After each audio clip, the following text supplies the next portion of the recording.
Hello everyone, I am Pushplata, TGT Science from KV number 4, Jalandhar Cant. When I talk of Jalandhar, in the last few days, we all have seen many variations in the weather conditions. Like sometime it became very hot and the very next day it rained heavily and the weather became pleasant. Along with these weather conditions, the temperature was also varying. So, there is some relation between the temperature and the changing weather. Similarly, the elements in the periodic table also have varying properties depending on their atomic numbers. These are called the trends in modern periodic table or the gradation of properties of elements. So let us start with what are these properties and how they vary along a row and a group in modern periodic table. The first trend, that is the atomic radius. Let us begin with it. Atomic radius is the size of an atom. That means it is the distance between the center of the nucleus and the outermost shell of an isolated atom. Now, how this atomic radius vary in a group and a row?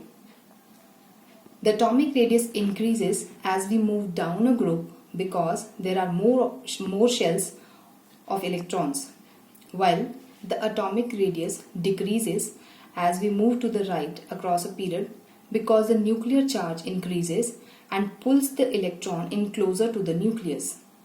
We can see in the picture that as we move down in the group, the atomic size is increasing due to increase in the number of shells.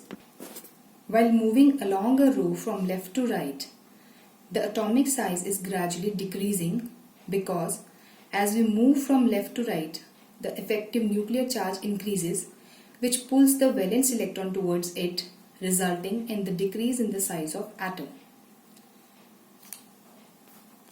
We can see clearly that in the first group, the elements having 2 shells for lithium, 3 shells for sodium, and 4 shells for potassium.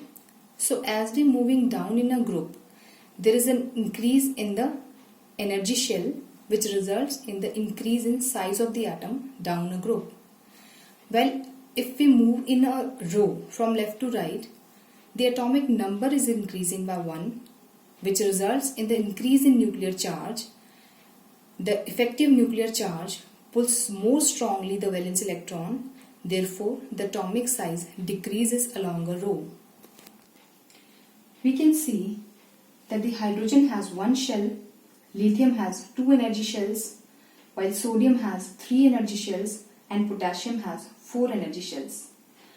So the number of energy shells increasing down a group, therefore the atomic size is increasing. While in moving in a row, the atomic size, the number of shells remains the same while the effective nuclear charge is increasing, resulting in the decrease in size of the atom. Now the second trend is valence electrons. The valence electrons are the electrons present in the outermost shell or the valence shell of an atom. Down a group, the valence electron remains the same. Let us see it. If we are going in group 1, the elements are hydrogen, lithium, sodium and potassium. They all are having 1 electron in their valence shell. Though the number of valence shell is increasing down a group, but the valence electrons remains the same. So the number of electrons in valence shell is same for a group. But in a periodic row, the valence electron increases by 1 as the atomic number increases. Let us take an example of second period. The elements are lithium, beryllium, boron, carbon, nitrogen, oxygen, fluorine and neon. The atomic number of lithium is 3, so the configuration becomes 2, 1. Now the next element is beryllium with atomic number 4, but the extra electron would be added in the same shell, so the configuration becomes 2, 2. Now the valence electron is increasing by 1 as we move from left to right. So the trend of valence electron in a row is that it goes on increasing by 1 up to 8. The valence electrons are used to decide the valency of an atom. Valency is the combining capacity of an atom. It means the number of electrons needed to lose, gain or share by an atom to attain the stable noble gas configuration. Now for the first group, the valency is +1. It means they will lose 1 electron to attain the noble gas configuration. The group 2 element will lose 2 electrons because they have 2 electrons in the valence shell. It will be difficult for them to gain electrons as the number of electrons to be lose is less than 3. Now if we move in the third group, which is actually the group number 13, the valence electrons is 3, therefore the valency becomes +3.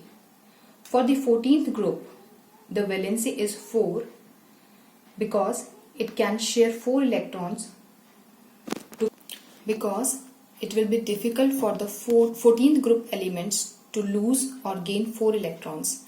Therefore, they make bonds by sharing of electrons. So the valency is 4.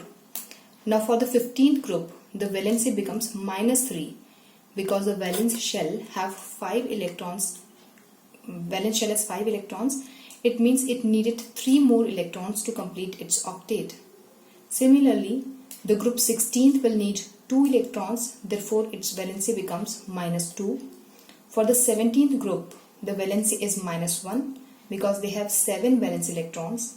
And for group 18th, the valency is 0 because their octet is complete. The next trend is the metallic property, which is the tendency to lose electron. The metallic property in a group increases because the number of shells increases. So the effective nuclear charge decreases, therefore it becomes easy for an atom to lose electron. But while in a period, the metallic property decreases because effective nuclear charge increases. So it becomes difficult to remove an electron from the atom. The metallic property or the tendency to lose electron increases due to increase in the number of shells. We can see the distance of protons and electron is very less here. So it becomes very difficult to remove the electron from the first row. But as we move down, there is an increase in the number of shells. And if we talk about the 4th shell, the distance between the nucleus and the outermost shell becomes large and it becomes easy to remove an electron from an atom. Therefore, the metallic property increases down a group due to increase in the distance of nucleus and valence shell. But while we move in a row from left to right, the tendency to lose electron decreases due to decrease in size, and the non-metallic property increases. That means the tendency to gain electron increases. Now as we move down in a group, in the non-metals, the fluorine will have 2 shells and it has the maximum tendency to gain electron because of its smaller size. But as the number of shell increases, the distance from the nucleus and the valence shell increases and it's not so easy to snatch the electron from other atom to complete the octet. So fluorine is most electronegative, and as we move down, the non-metallic property decreases down a group in the non-metal sides. But when we talk about the metals, the metallic property increases down a group. So we can conclude that the properties of elements vary according to their atomic number, and there is difference in the property down a group and along a row due to certain features shown by elements. So we have learnt the 3 trends. The first one was atomic radius, the second is valency and the valence electron, and third is the metallic and non-metallic property.